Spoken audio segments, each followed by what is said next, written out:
एक दौर था जब भारत ही नहीं बल्कि पूरी दुनिया के अपराध जगत में अगर किसी नाम का खौफ था तो वो नाम था दाऊद इब्राहिम। मुंबई बम धमाकों का मास्टरमाइंड, अंडरवर्ल्ड का सबसे बड़ा खिलाड़ी और पाकिस्तान की सरजमी से दुनिया भर के आतंकी नेटवर्कों को संचालन देने वाला वो व्यक्ति अब उसी जिंदगी और मौत के बीच जूझ रहा है जिसे उसने कभी दूसरों के लिए खेल बना दिया था। सालों से पाकिस्तान के कराची में छिपा बैठा दाऊद अब न सिर्फ भारत की सुरक्षा एजेंसियों के रडार पर है बल्कि अब उसके स्वास्थ्य को लेकर भी लगातार चौंकाने वाली खबरें सामने आ रही हैं। कुछ रिपोर्ट्स में दावा किया जा रहा है कि दाऊद की मौत हो चुकी है, हालांकि इसकी अभी तक कोई आधिकारिक पुष्टि नहीं हुई है।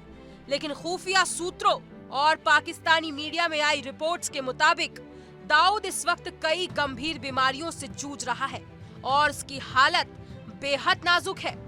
बताया जा रहा है कि उसे gangrene, diabetes, high blood pressure और किडनी फेलियर जैसी गंभीर बीमारियों ने घेर लिया है। गैंग्रीन की वजह से उसके शरीर के टिश्यू सड़ने लगे थे और यहाँ तक कि उसके पैरों की 2 उंगलियां भी काटनी पड़ी। हालांकि इस पर भी कोई ठोस सबूत सामने नहीं आए। गैंग्रीन एक जानलेवा बीमारी है जिसमें यदि समय रहते इलाज न किया जाए तो संक्रमण शरीर के अन्य हिस्सों तक फैल सकता है और मरीज को मौत के मुंह तक धकेल देता है।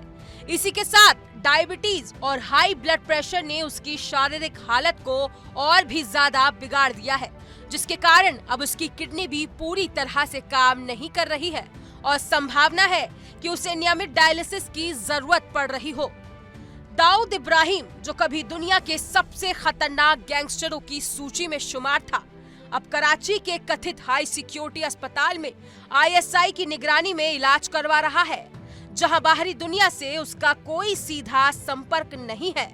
सूत्रों के मुताबिक उसके आसपास सुरक्षा के कड़े इंतजाम किए गए हैं और उससे मिलने की इजाजत किसी को भी नहीं दी जा रही। ये भी गौर करने वाली बात है कि पाकिस्तान हमेशा से दाऊद की मौजूदगी से इनकार करता आया है, लेकिन वक्त वक्त पर जो जानकारी सामने आती रही वो इस बात की पुष्टि करती है कि दाऊद कराची में ही रहता है और वहां उसकी गतिविधियों को पाकिस्तानी खुफिया एजेंसी आईएसआई की शह प्राप्त है।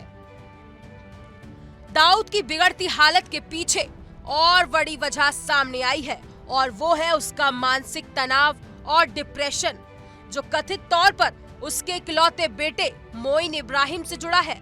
रिपोर्ट्स के मुताबिक दाऊद चाहता था कि उसका बेटा उसका बनाया हुआ साम्राज्य संभाले, लेकिन मोइन ने अपने पिता के अपराध के रास्ते को ठुकरा दिया और मौलाना बन गया। उसने न केवल अंडरवर्ल्ड से दूरी बना ली बल्कि इस बात का भी ऐलान कर दिया कि वो अपने पिता की तरह भगोड़े की जिंदगी नहीं जीना चाहता। यही बात दाऊद को अंदर तक तोड़ गई और उसने खुद को दुनिया से लगभग काट लिया। ये मनोवैज्ञानिक दबाव, बढ़ती उम्र और गंभीर बीमारियों ने दाऊद को लगभग चलने फिरने लायक भी नहीं छोड़ा है। वो अब पूरी तरह डॉक्टरों पर निर्भर है और दिन प्रतिदिन उसकी हालत बिगड़ती जा रही है। खास बात ये भी है कि बीते कुछ सालों में दाऊद को लेकर कई बार खबरें आई कि उसे जहर दिया गया है, लेकिन इनमें से किसी की भी अब तक आधिकारिक पुष्टि नहीं हुई है। साल 2023 में ऐसी अफवाहें जोरों पर थीं कि दाऊद को जानबूझकर जहर दिया गया है ताकि वो खुद किसी तरह के सौदे के लिए मजबूर हो जाए या किसी आतंकी नेटवर्क से जुड़ी जानकारी उगल दे।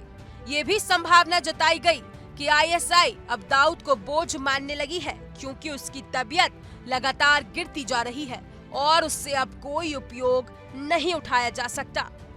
दुनिया भर की जांच एजेंसियों के लिए ये व्यक्ति दशकों से एक पहेली बना हुआ है।